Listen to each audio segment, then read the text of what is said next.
I'm excited about pumpkin spice lattes. Mhm. Pumpkins and cooler weather. It has been hot, you guys. It has been so hot this year. We went out and my little boy's face was all red from how hot it was. Cooler weather makes me very, very happy.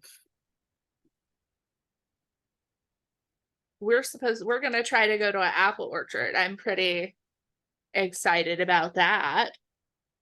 As it gets cooler, we'll get to see all the apple trees. I grew up during that, so that's awesome. Campfires. I do love a good s'more. We need some pumpkin marshmallows and then we can have really themed s'mores. Back home, so I grew up at the beach, you guys, and there's this little restaurant called Amos Mosquitoes on the coast, and they have a like make your own s'more, and they bring like a little fire thing to your table, and you can roast the s'mores at your table, and that is the best. Like it's not a really expensive dessert. It's not really like fancy, but it's the best dessert I've ever bought at a restaurant. It was make your own s'mores with the little stove burner oven. the leaves falling, leaves changing color. I'm more excited for fall than you guys can even know. We are gonna go ahead and get started, you guys. We are so glad that you guys are here tonight. We're going to talk about the IEP road trip. We know that school is just starting back. So we are really excited that you guys are going to be on this ride with us today. My name is Anastasia. I'm a parent educator and I am really excited to be here. I've been a parent educator for about a year. And I am here with my colleague who's going to introduce herself. Hi, everyone. I'm Andrea Young. I'm also a parent educator and also the communications lead for ECAC. And I have been with ECAC since the end of March of this year. So welcome. So as we get started, just a few quick notes. I love when you guys put stories and stuff in the chat, but if you will make sure to put your questions in the Q&A, because otherwise if the chat really gets moving, it can be easy to lose what you say and we don't want to miss your questions. Also, before we get started, we will definitely give you guys the information for our parent contact form if you guys have more personal or individualized questions. But if you have more common questions, we would love to answer those here. So let's get started. Today, we are taking an IEP road trip. And these are kind of some of the common questions people have on a road trip. Where are we going? How do we get there? How long will it take? Are we there yet? And honestly, these are some of the same questions we have during the IEP process. So where are we going? For this workshop, we are going to be setting out to explore the different parts of the IEP and the rules of the road. We're going to cover a lot of territory and how to navigate roadblocks and detours that may occur along the way. Like travelers, we're going to get there by utilizing resources, following directions, and asking for help. We're going to travel for a little bit less than an hour, and then we're going to pull over at a rest stop so that we can have a Q&A. So buckle up and know we're not there yet. So here's our learning objective for today. Upon reaching our final destination, passengers will have a better understanding of special education terminology, the IEP process, and will know how to prepare for and participate in IEP meetings. And before we dig into the IEP, just for those that may not be as familiar with ECAC, I'm going to tell you a little bit of who we are and what we do. ECAC, we are a private nonprofit parent organization committed to improving the lives and education of all children through a special emphasis on children with disabilities. We do this by providing information, education, outreach, and support to and for families across the state of North Carolina. ECAC serves as North Carolina's Parent Training and Information Center, or PTI. PTIs are federally funded programs through the United States Department of Education Office of Special Education Programs, or OSEP. The Individuals with Disabilities Education Act, or IDEA, requires that every state have at least one PTI to serve as a free resource for families. ECAC helps parents navigate early intervention, special education system, and the transition to adulthood. We help them to know their rights and to use their voice. We also support young adults with disabilities in becoming self-advocates and leaders. We serve all 100 counties in North Carolina, and all of our services to families are at no cost. And our services to professionals are either at no cost or low cost. PTIs are required to be primarily staffed by parents of children with disabilities. All of our parent educators are parents of children, some now adults, that have a variety of disabilities, including autism, ADHD, deaf blindness, learning disabilities, intellectual disabilities, and more. Families are able to connect with us easily, knowing that we have been there, done that, or are currently experiencing much of what they are experiencing. So ECAC partners with multiple agencies that have a shared desire to improve outcomes for children with disabilities. These partnerships include. First one is our Deaf Blind Project. ECAC works in collaboration with the North Carolina Department of Public Instruction and Eastern Carolina University. This project provides a variety of supports and services designed to meet the needs of families with children who have deaf blindness age birth to 22 and those that educate them. The North Carolina Deaf Blind Project provides one-on-one support, education, and leadership development. We also partner with NCSIP, the North Carolina State Improvement Project. This is a program in the Exceptional Children Division of the North Carolina Department of Public Instruction and is also funded by the U.S. Department of Education Office of Special Education Programs.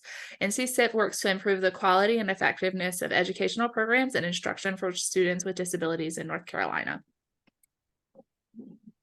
Another one of our partnerships is the STAR program, and this is a pre-employment transition service or PREETS program that was launched in conjunction with Disability In, funded by North Carolina Voc Rehab. The STAR program is for youth with disabilities 16 to 21 who want to plan for life post-high school and is ideal for students that have an IEP or 504 plan with limited access to PREETS services through their own school. Virtual courses offered by the STAR program include job exploration counseling, self-advocacy, and workplace readiness that includes connecting with business mentors. Two of our other projects includes the LENS Network, Learning for Equity and Network for Solutions. The focus of this project is the intersection of race, educational equity, and learning differences. LENS North Carolina seeks to improve the lives of the 1 in 5 children who struggle with learning and attention issues and the less than favorable outcomes for the ones who are low-income students, as well as students of color who face even greater challenges in our educational systems. We also serve as the Family to Family Health Information Center. This is also known as F2F. F2Fs are family-led centers funded by the Health Resources and Services Administration. And F2F staff provide critical support to families caring for children with special health care needs, particularly families of children with really complex needs and those from diverse communities.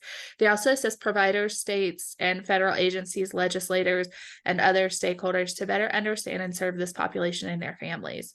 Okay, guys, we're about to start our road trip. I hope you guys are ready. All right. First, we're going to have a little bit of trivia. So if you would comment in the chat, does anyone know what IEP stands for?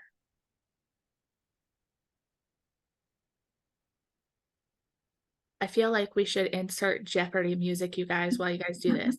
I will do the honors. Do do do do do do do do do do do do. No comments on my singing, you guys, but I see a lot of individualized education plan and some programs. So it actually is individualized education program, but a lot of the time you will hear it referred to as a plan, but is more than just a written legal document or plan. It's a map that lays out the program of special education instruction, supports and services kids need to make progress and thrive in school. And the IEP is written by the IEP team, and parents are an important part of that team. That's an important part to remember, that parents are an equal and important part of the IEP team. So the IDEA, or Individuals with Disabilities Education Act, is our federal special education law, and this is where all IEPs come from. The purpose of IDEA is to ensure that all children with disabilities have available to them or access to a free and appropriate public education that emphasizes special education and related services designed to meet their unique needs and prepare them for further education, employment, and independent living. Think of the IEP as the vehicle for delivering FAPE. FAPE is free and appropriate public education. A key word to remember is appropriate, as this is often where parents and schools collide. Parents want what is best. All of us do. We all want what is best for our kiddos, but schools are only required to provide what is appropriate. So sometimes that means parents may want the shiny new Cadillac, but if the school can get the student to the same place with an old Chevy, then that's allowed because that's appropriate. We're going to talk a little bit more about that later. Okay, for most of today's training, we're going to look at the actual IEP document and go through each part of that. But before we get there, I'll briefly talk about the process of the IEP, which some may be familiar with and maybe others not as much. So the first part is the referral. Parents or school staff can make an official referral requesting that the student be evaluated for special education. The request should be in writing, and that's important. And once a referral is made, this kicks off the 90-day timeline. There will be an initial meeting to discuss concerns and to determine if an evaluation will be done. After the referral comes the evaluation. If the team agrees to evaluate, the parent must give written consent for the evaluations to be completed. A child is tested or evaluated to identify strengths, weaknesses, and needs. After all the evaluations are completed, there'll be an eligibility meeting. After the testing, a group, including the parent, uses the evaluation and other information to determine if a child is eligible for special education. If they are determined that they are eligible, then the IEP will be written. And it's developed by the team to set goals and document the special education and related services that will be provided to an eligible child. Finally, and it's important to know that this is the final step, is placement. Once the IEP team has decided what services a child needs, a decision must be made about where the services will be provided. Where the child's IEP is carried out is called placement. In deciding the child's placement, the group must make sure that the child has the maximum opportunity appropriate to learn with children who do not have disabilities in academic, non-academic, and extracurricular activities. This part of IDEA is called Least Restrictive Environment, or LRE. Schools must offer a range or continuum of educational settings to implement a student's IEP.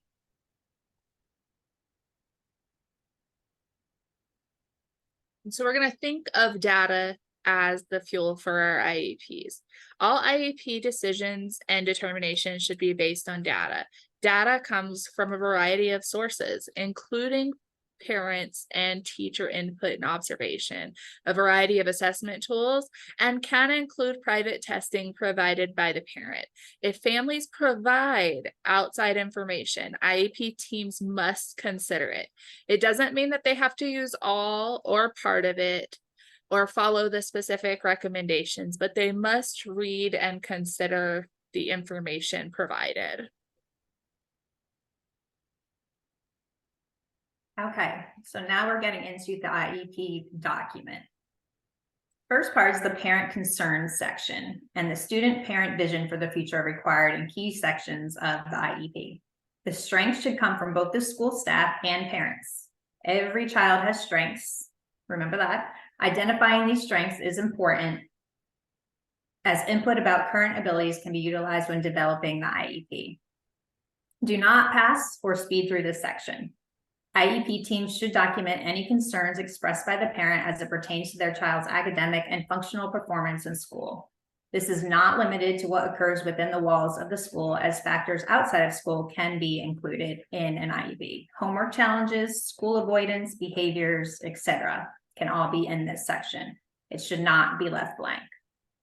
Please use this section to capture all of your concerns. Parents can provide a draft of their concerns ahead of time to the IEP team. The vision statement can include short-term and long-term statements. Parents can share what they hope to occur during the life of the IEP and hopes for life after high school. The student vision should also be captured whenever possible. The team can use this information as they prepare for further education, employment, and independent living. As you can see, the IEP should be very individualized and specific to the child, because that's what the I stands for in IEP. So how do we get where we need to be if we don't know where we're starting from? So present levels. Present levels need to include current academic and functional performance, behavior, social emotional development, transition, and other pertinent information. All areas assessed should be addressed and determination made as to whether the data indicates an area is in need of specially designed instruction. If an area is in need of specially designed instruction, this is also called SDI, that must be addressed within the IEP. So there must be annual goals, accommodations, specially designed instruction, possibly a behavior intervention plan, etc. These areas should include all general categories of functioning that's relevant or pertinent to educational programming, and may include academic areas or social emotional, communication, self-help, and pre-vocational or vocational skills. Academic areas could include written expression, math calculation, reasoning, reading comprehension, basic reading, listening comprehension, fluency, and even oral expressing skills. Present levels should include specific skill strengths and specific skill deficits. So it needs to tell you what a child can do as well as what they cannot do. It needs to show you where they're currently functioning, be presented in a manner that is easily understood, and then we're going to base the measurable annual goal on that. So it needs to tell you what they can do, what they can't do, and why it matters. How is it impacting them? Why can't they? How does it impact their ability to access the general curriculum? And before we move forward, I do see a question in the Q&A. The question is, how is the state ensuring that parent input happens prior to the IEP meeting? Do you have an answer to that, Anastasia? So, and the state is not going to audit everybody. They do audit a number of files each year to look at what input is happening. They're probably not going to look at what is prior, because what they're going to look at is during the IEP meeting, where a parent, and there's multiple places in the meeting now where they have to check in with a parent and make sure that they don't have concerns as a basis on their new ECATS form. Hopefully the teams are not skipping over that. But I think the best way to provide input prior to the IEP meeting is make sure you're sending an email a week before. Ask for a draft. You might only get it a day or two ahead of time usually, but go ahead and ask for it a week in advance so that you can give commentary and such, and so that you can, express your concerns. I highly encourage you to type up your concerns and give to your team, because just like us, we don't want to go into a meeting and have stuff sprung upon us. If you send them your list of concerns and questions, then they're going to come to the meeting knowing that that is what you want to talk about, and they're going to be prepared to hopefully answer those questions. It also serves as a guide for you to look back at while you're during the meeting to make sure that you don't forget to ask something that was important to you. I definitely think all of these should be in writing. And I think, I do think it's sad when input is only asked for at the table.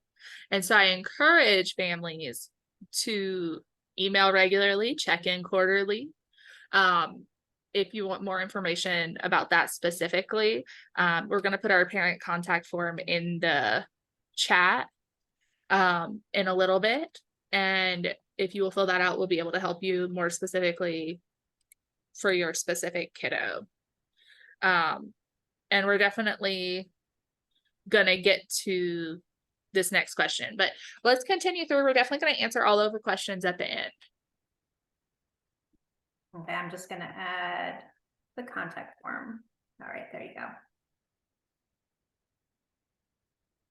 All right. The next section on IEP is consideration of special factors. So I'm going to kind of read through kind of what it says on this form. So the IEP team must, in the case of a child whose behavior impedes the child's learning or that of others, consider the use of positive behavioral interventions and support and other strategies to address that behavior. In the case of a child with limited English proficiency, consider the language needs of the child as those needs relate to the child's IEP. And I should have said before I started, these are yes, no questions. So the team will be checking off yes, no to these questions that are asked. In the case of a child who is blind or visually impaired, provide for instruction in Braille and the use of Braille unless the IEP team determines after an evaluation of the child's reading and writing skills needs an appropriate reading and writing media, including an evaluation of the child's future needs for instruction in Braille or the use of Braille, that instruction in Braille or the use of Braille is not appropriate for the child. Consider the communication needs of the child, and in the case of a child who is deaf or hard of hearing, consider the child's language and communication needs, opportunities for direct communication with peers and professional personnel in the child's language and communicative mode, academic level, and full range of needs, including opportunities for direct instruction in child's language and communication mode, and consider whether the child needs assistive technology devices and services. So this section has a question regarding adaptive physical education, adapted PE, which is also called specially designed or special physical education. If a child with a disability cannot participate in the regular physical education program with accommodations, individualized specially designed instruction in physical education that's designed to meet the unique needs of that child shall be provided. As you move further, the extended content standards are sometimes called the extensions or adapted curriculum. This is sometimes considered for students with significant cognitive disabilities. Students on the extended content standards usually stay in school through age 21, and they will receive a certificate of attendance rather than a diploma, as this curriculum does not meet the state requirements for graduation. There's also a spot on the IEP here that asks if there are additional parent concerns, as well as other ones that have come up during the development of the IEP. Teams are meant to stop here and ask whether there are additional concerns. And if they hit yes, it actually redirects them in ECATS back to the front page to put those in. There is then a spot on the IEP for a team to document any upcoming changes the team may need to consider. And they must indicate if they need any additional supports for this personal, academic, or functional change. This could be a move. This could be the birth of a new sibling, a divorce, a change in custody schedule, a surgery, a medication change, anything new that may happen that may affect how the child is at school. The next part refers to transition, and at age 14, the IEP team must ensure that the needs, interests, and preferences of the student are considered in the development of the IEP. Beginning with this IEP, the student must be invited to the IEP meeting. The course of study selection should also be carefully considered in relationship to the student's post-secondary goals. Although students must be invited, they are not required to attend. Currently, North Carolina offers 3 different courses of study. Future Ready Core Course of Study. This leads to a North Carolina diploma and is the diploma that students without disabilities receive, and many students with IEPs will receive as well. There's also the occupational course of study. This leads to an NC diploma as well. This diploma option is only available to certain students with IEPs and focuses on going from high school to employment. The third option we spoke about briefly is the extended content standards. This leads to a graduation certificate. This option is only for students with IEPs that are being taught the extensions. This curriculum teaches the essential elements of the traditional course of study, such as English, math, science, and social studies, as well as addresses the educational needs to prepare them for real life areas such as employment, independent living, and recreation and leisure. At age 16, post-secondary goals and supports must then be included on the IEP. The team should think about what the student will need to make progress towards to make those goals and to have life after college. Do they need to know about bus routes and bus schedules? Are they going to college? Are they going straight into a job? Do they need independent living skills? Those are all things that need to be thought about at this time. This next section is an important section, and it's the child's goals. You could see up to this point, there are a lot of pieces of the IEP prior to this. I know in my own son's IEP meeting, we had maybe spent 2 hours prior to getting to the goals, and then they kind of rush through the goals. You want to make sure that that doesn't happen, because we want to take the time and make sure these are appropriate goals for your kiddos. So the specific area of needs are determined by the present levels of performance. Be sure to include all general categories of functioning relevant to educational programs, such as academic areas, social, emotional, communication, self-help, and pre-vocational vocational skills. The goals should describe what the student can be reasonably be expected to accomplish within the life of this IEP as a result of the provision of special education and related services. High expectations lead to better outcomes, so keep the goals ambitious. And the goals should be what we call SMART goals.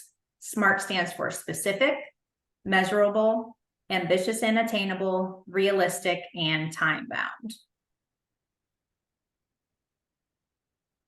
So we're going to talk a little bit more about least restrictive environment. So the LEA, or local education agency, has a procedural requirement to educate students in their least restrictive environment. This means, and I'm going to quote the law here, to the maximum extent appropriate, children with disabilities, including children in public or private institutions or other care facilities, are educated with children who are not disabled. And special classes, separate schooling, and or other removal of children with disabilities from their regular educational environment occurs only if the nature or severity of the disability is such that education in regular classes with the use of supplementary aids and services cannot be achieved satisfactorily. So, LRE for many students is the general education setting. Self-contained is more restrictive, and then homebound is considered the most restrictive. So schools have a duty to your child to educate them to the maximum extent possible with their typically developing peers. And then when that is not possible, that's when they can look at other options. But we want them with their typically developing peers as much as possible. Now, when selecting the LRE, consideration is given to any potential harmful effect on the child or the quality of services that he or she needs. An example of that would be kids that are working on speech production and articulation sometimes need to be in a quiet environment for that service. So sometimes it can't be delivered with their typically developing peers because they need to hear the feedback. And examples of related services include, but are not limited to, speech therapy, audiology services, interpreting services, psychological services, physical therapy, occupational therapy, recreation, including therapeutic recreation, counseling services, orientation and mobility services, as well as school health services. All right. Accommodations. So accommodations are supports, modifications, and adaptations that provide the student with a change of environment, curriculum format, or equipment to allow access to content and or to complete assigned tests. There is a long list of accommodations, and they usually are specific to the child. So it's not like a standard set of accommodations accompanying every single child. Is what your child needs. And we have great documents on accommodations on our website. And so every individual involved in providing service to your student should know and understand his or her responsibilities for carrying out the IEP. This will help ensure that your student receives the needed services that have been identified, including the specific modifications and accommodations the IEP team has determined to be necessary. Not everyone that works with your child will have knowledge and experience in serving students with special needs. Some may need support and or training. So every teacher that your student has and comes in contact with should know, what their accommodations are and be familiar with that. Okay, pop quiz time, you guys. Can students take their IEP to college? True or false?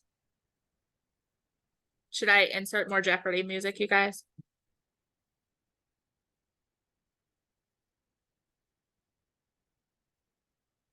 I'm gonna wait for a few more answers. We've got a lot of friends on today. We can have a few more.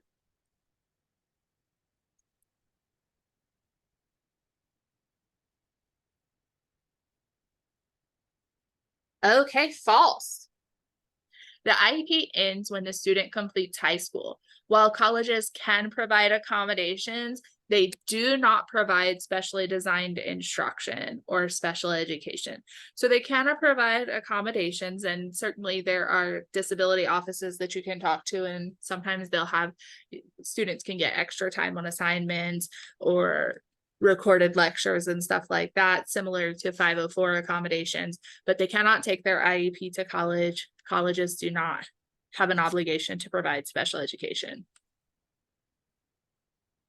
All right, we have another question for you. True or false? Students with IEPs do not have to take end of grade tests.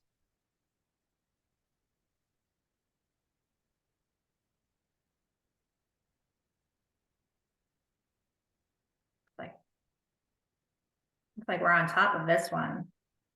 Everyone is, looks like, saying false. That is correct. And we will talk about this on the next slide. Sorry, let me finish answering our question real quick. You guys are so smart.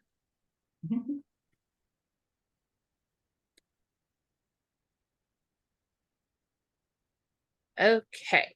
So there are federal laws in place such as ESSA and IDEA that require schools to ensure that all children with disabilities are included in all general, state, and district-wide assessment programs. States can adopt alternate academic achievement standards for children with disabilities who are students with the most significant cognitive disabilities, those who cannot participate in regular assessments, even with accommodations as indicated on their respective IEPs. Students can participate in 3 different ways: standard administration, which is the same as their non-disabled peers, with accommodations. Now, if your child has testing accommodations, these must be routinely used during instruction and similar classroom assessments, and they must be in place for at least 30 days before the test date to use the accommodation. In North Carolina, the alternate assessment we have is known as NC Extend, which is a performance-based alternate assessment designed to assess students with significant cognitive disabilities who are being taught using the extended content standards. So those are the 3 ways in North Carolina that kids are assessed.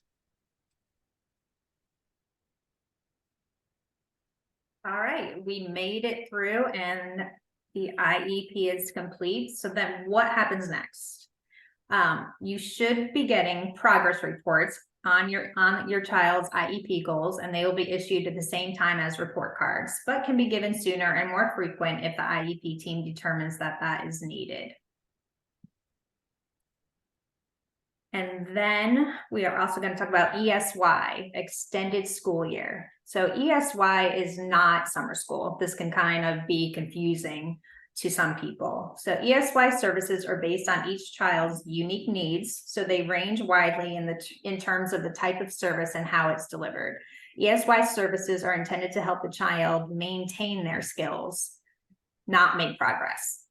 During the development of each new IEP, the team must decide if the student is or is not eligible for ESY services. Some of the key things for the IEP team to consider are whether the student regresses or slides backwards during long breaks from instruction and takes an unusually long time to relearn lost skills, or whether there's a risk that a long break will erase most of the gain that the student made during the regular school year, or whether the student is showing that they are beginning to learn a critical skill and the window of opportunity might be lost if there are long breaks from instruction.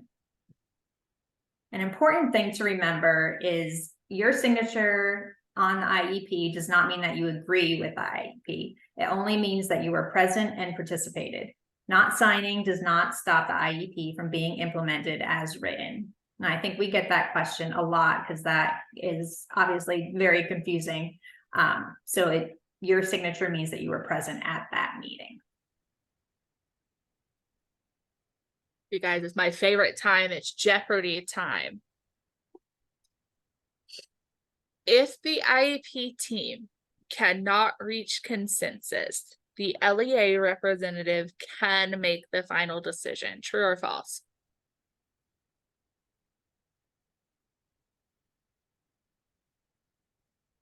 You guys answered so fast. LEA is local education agency. So that for most people, that's the school district. You guys answered so fast. I didn't get to do my Jeopardy music. I'm so sad. So true. IDEA intended for all members of the team to have participation and work together. But if the teams get stuck and cannot reach agreement, the LEA rep or LEA representative can make the final decision. So in many cases, this is a principal, school or assistant principal who serves in this role as an LEA rep.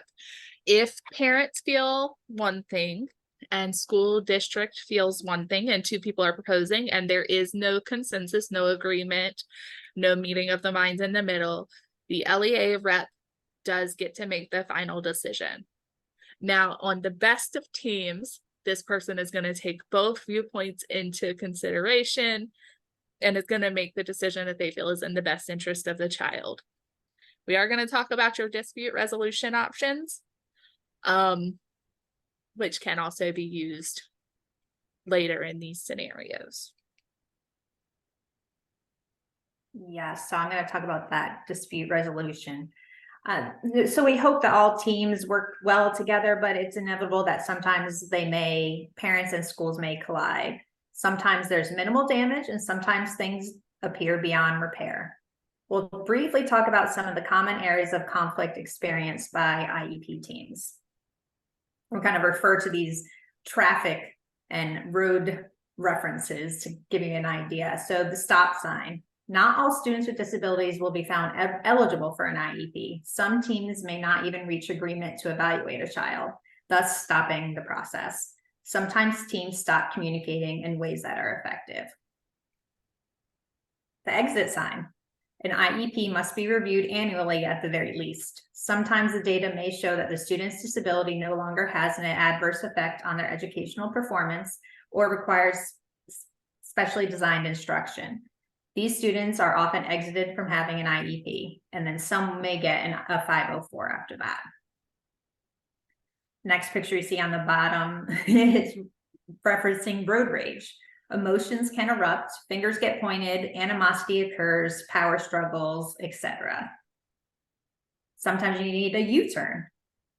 Sometimes students regress or stop making progress. The fuel grade picture there you see kind of references conflict over fate versus what's best, quality of services and placement. Sometimes there's not agreement on these areas. And sometimes, unfortunately, we may have to involve the state trooper in times of conflict. The state has a variety of dispute resolution options available for families and districts: facilitation, mediation, due process, and filing a state complaint.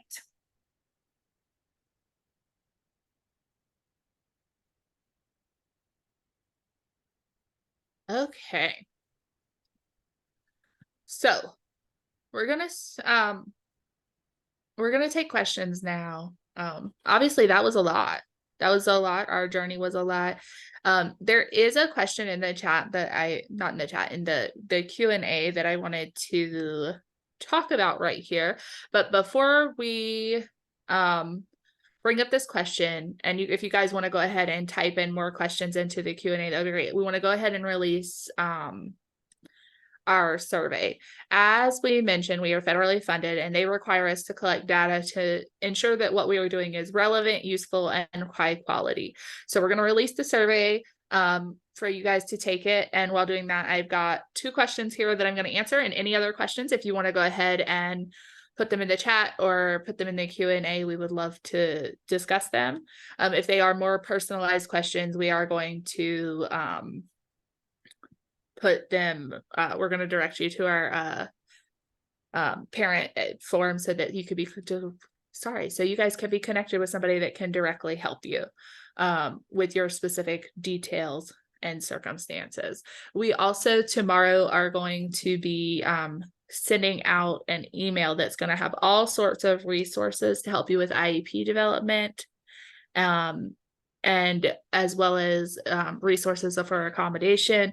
And then we've got a more in-depth IEP training coming up next week on our calendar that you're definitely going to want to look out for. Okay, so the first question I wanted to address is, what about students who are taking college classes and are in middle school or high school? So an IEP does not go to college, but in the most cases, I believe that they would allow you to use your accommodations to apply to that class, like if a child has extended time, etc. So in most cases, I think that that child would be able to take their general accommodations for their classroom settings, like if they get recorded lectures or notes, but you are gonna, that may vary from team to team, just in how they apply it and depending on what the college's general understanding of accommodations is. Okay, so what is a 504 plan? That was the next question that I saw in both. So a 504 plan, the difference between a 504 plan and an IEP is really the provision of special education. So with a 504 plan, it can have accommodations. This could be extra time on tests. This could even be snack breaks for kids that are diabetic. This could be kids who need to sit close to a teacher, or they need one of those wiggle cushions. But it doesn't provide any specialized instruction, whereas an IEP is going to provide specially designed instruction to that child.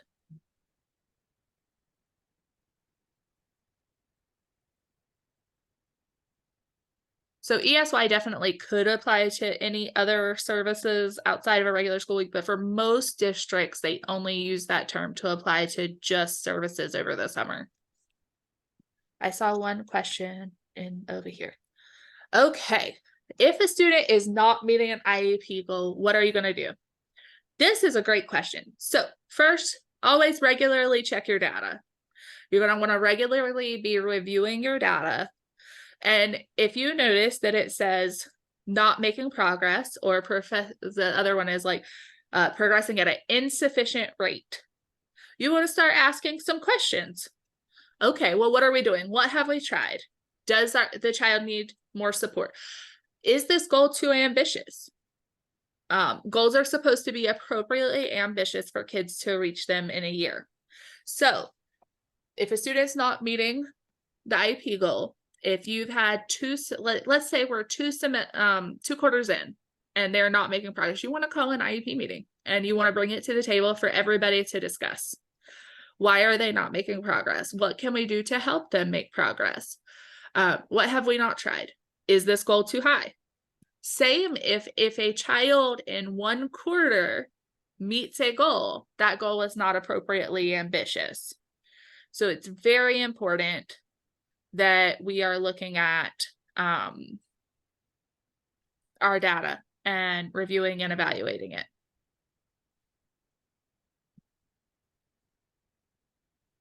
I can go ahead and do the question above that. It says, can a parent request specific staff members to be present at the meeting? If those people don't attend, can the parent ask for a reschedule?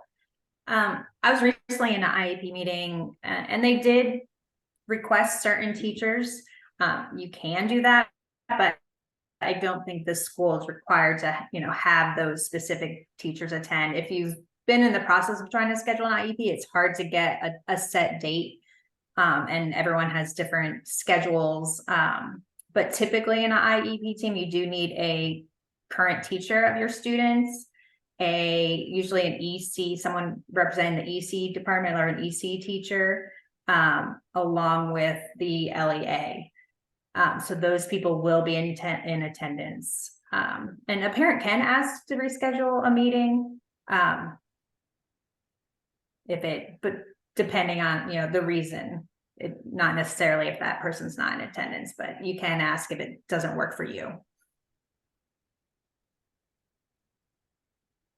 So one of your dispute resolution options is always a legal route. We are not a legal service and we don't give any legal advice.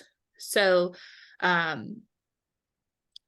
there are a lot of alternative dispute resolutions options as well. Calling the state doesn't always help with immediate needs. You can also turn to mediation. You can turn to facilitated meetings. You always have your due process rights. But it really depends on what the immediate need is. And there are agencies that can help for certain families as well. What factors should a parent consider when the school proposes exiting and moving to a 504? Okay, so if your child has an IEP and they've been doing very well and the school is like, hey, we've met all our goals, it's time to exit, they just need accommodations. So some of the things you may want to consider, you maybe want to ask them to be reevaluated. Just because we've met all our goals doesn't necessarily mean we have bridged all of our gaps. So you may want to ask for a reevaluation at that point. You want to consider how they've been doing. How has their progress been looking? You want to consider how you think your child is doing. And do you think they're going to continue to do well with no services? Because when they exit the IEP and they move to just 504, they're just going to be getting the accommodations. So you want to take all of that, look at your reevaluations, see if they're ready to exit services, and you're a part of that team. So you're a part of that conversation. I think that next question, how is the IEP from out of state handled when moving to North Carolina? So if you are moving into the state, so the school that your child is moving into needs to take that current IEP, but they have to offer comparable services. So they do need to follow it, but it's written as comparable services. And during that time, your child they will be offering that. So your child won't have nothing. But then the school will decide if they're going to accept that IEP from out of state, or if they're going to want to do a reevaluation and come up with their own IEP. So it's a little broad, comparable services, but they do need to be following some of what is in that current IEP. Okay, so the next question, so we have 2 questions in the Q&A, and then we'll go back to the questions that are in the chat. For this question, what if they start regressing before the next meeting? I need slightly more information to know what you're referring to. So if you could put a little bit more information so I can answer that one. But the next one's a really good question. What if the LEA is months behind in scheduling their initial IEP referral meetings? So post-COVID, this has become a huge issue where there are some districts that are really behind. And yes, you can file a state complaint. Your families can file a state complaint, and they can follow any of their dispute resolution options. Generally speaking, by the time they've done all that, they've already had the meeting for most districts. What I would advise families to do is ask for compensatory education for the services that are missed during that time. So school districts have 90 days from the date of the referral to complete that referral. If that doesn't happen, and you're talking about 6 to 8 months, if a district is that behind and then they qualify, what you want to look at is, when did that 90-day timeline end? What is the gap? And ask the district to cover services to account for that. So ask them for compensatory services. If you want to contact us to get a little bit more information about that, we'd be happy to help you.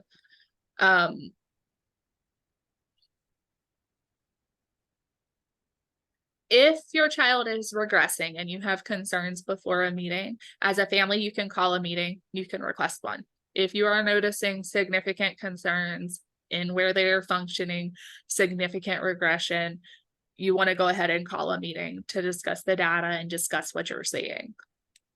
And also to look at their data to see what they're doing in school. Is reevaluation an IEP? So reevaluation is an IEP team decision.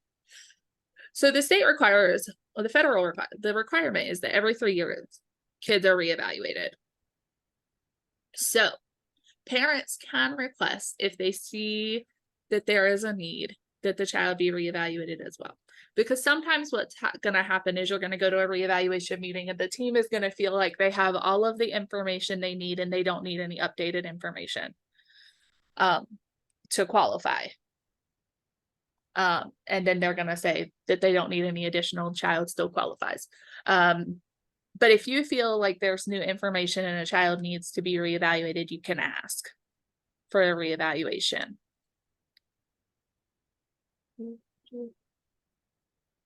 I would say the questions are there local support groups for parents in various counties?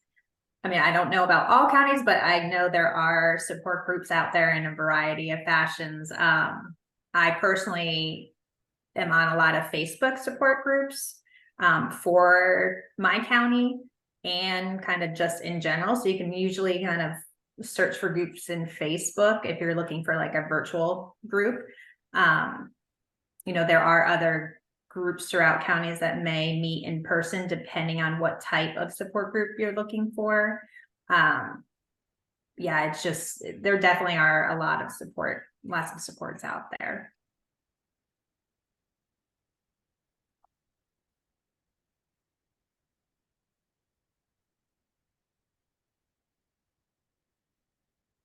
I'm reading through the next one.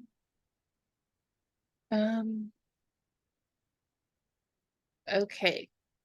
So there are local support groups. There are also local Facebook groups that are amazing.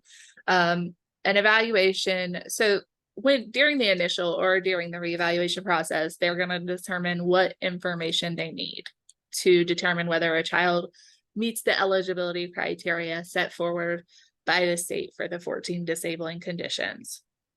So when they evaluate them, they're looking for information to determine if they meet that criteria. So it depends, you know, there are all kinds of evaluations, like there's occupational therapy evaluation, there's a physical therapy evaluation, there are psychological evaluations, there are educational evaluations. What your child needs specifically when they're looking at specific categories, which is what they're going to determine when they're at that initial referral, is going to be determined by the team there.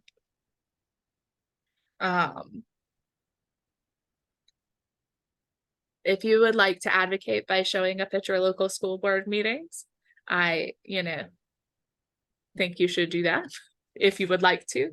Some, you know, it's good to know what's happening in your local school districts and local school boards. So it's good to stay in tune with what's happening and pay attention. 3 years does seem like a long time, but you certainly can request one earlier if there is a legitimate reason that you feel like that's necessary. If something's happening and you're concerned, or you see new behaviors, you see something that you didn't see before, that is definitely a reason to ask for a reevaluation.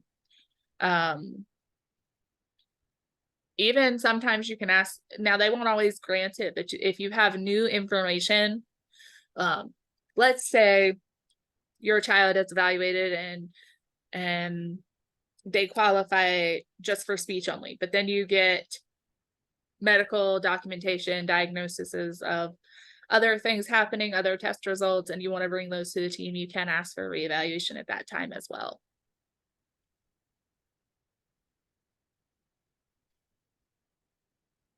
Do we have any additional?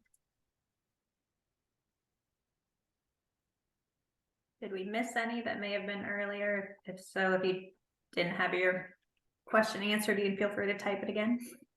Oh, I am so sorry. I saw that question somewhere and totally missed it.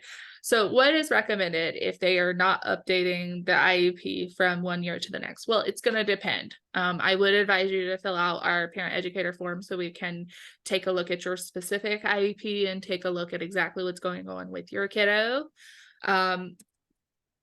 But generally, I would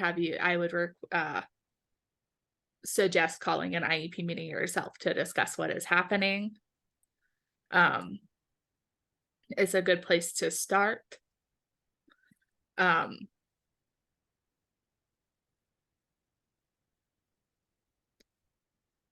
Sorry, I'm doing too many things at once. But yeah, so if it has not been updated in a year and it is past its review date, go ahead and call one yourself so that you can discuss it. If more is happening than that, and you mean that they are not making substantial changes, that the goals are staying the same, all of the data is staying the same, I would love for you to contact our parent educators to get help directly. And I am putting the form. We are recording this, so you will be able to get that recording. So IEPs go from age 3 to 22. So you'll have to have one through that if they're still in school. So they'll need, and you'll have to do your transition planning also for transition to adulthood. We did talk about that briefly. We do have further in-depth trainings that just talk about transition that is definitely wise to tune in for.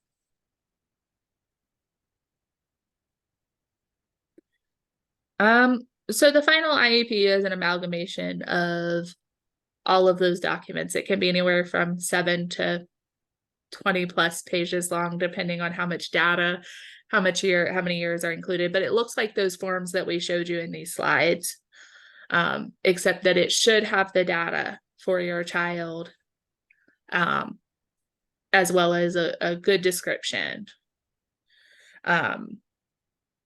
So they're only going to do the evaluations that they feel are necessary to determine eligibility.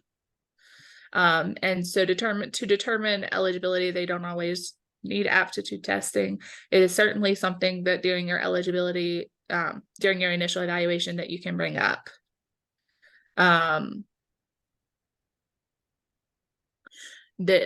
That you feel like it's necessary, and you can discuss as a team whether that's going to be required.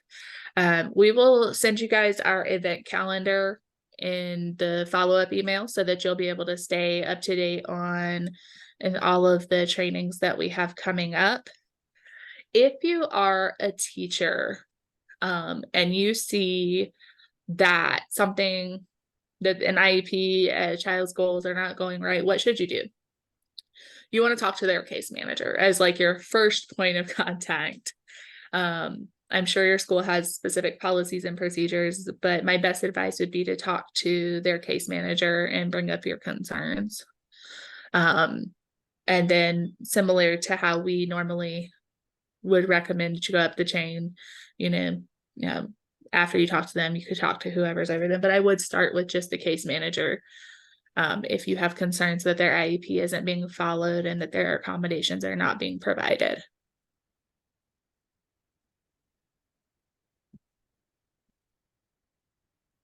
So typically when you're looking at, I'm assuming you're talking about transition to adulthood, they will sometimes invite Voc Rehab or other community agencies, but they will get your permission to invite anybody else, such as that, to attend the meetings. Okay, friends, we have 2 more minutes if anybody has any last questions. Have you had a homeschooler who needed an IEP? There are certainly kids who are homeschooled who would need specially designed instruction if they were in the public school system. An IEP is not necessarily going to benefit you if you're homeschooling, with the caveat of if you are choosing to apply for the ESA Plus grant, you will need an eligibility determination showing that they qualify and are eligible for special education. Many homeschooling families kind of go at their child's pace. And I would certainly say that maybe the evaluations and eligibility determination can be, the evaluations can be beneficial because it can show you where they're at. And you'll have it, and you'll have that like initial IEP that they would have had if you decided to send them to public school. but obviously you don't need one. The state's current requirements for homeschooling are that you keep an attendance record, that they get a test, a standardized test done every year, and that you the person teaching has at least a high school diploma. I think that, and they ask you to submit that. But if you have more questions or concerns about that, you can definitely contact us and we will put you in touch with the right resources. I added in there, I made a plug for our Facebook social media page. We update all of these webinars there. You can see what's upcoming. We have a lot of resources that we post about. So just a little plug to follow us on there and keep updated on everything ECAC. Okay, well, I hope everybody has a fabulous night. Thank you so much for joining us. We appreciate you guys coming. Stay in tune with our event calendar so that you guys can stay up to date with what we're doing. We have some more in-depth. We do have a more in-depth IEP training. This is just a very brief overview. It's coming up either next week or the following week. So stay tuned for that. I'll put the date in the follow-up email, and I hope you guys have a fabulous question. Our parent educators can definitely help you with getting information for IEP forms. Typically, though, most IEP forms are filled out during the meeting with the team. But if you want help reviewing the ones you have, we would be happy to do that. Thank you guys so much, and I hope you guys have a fabulous night.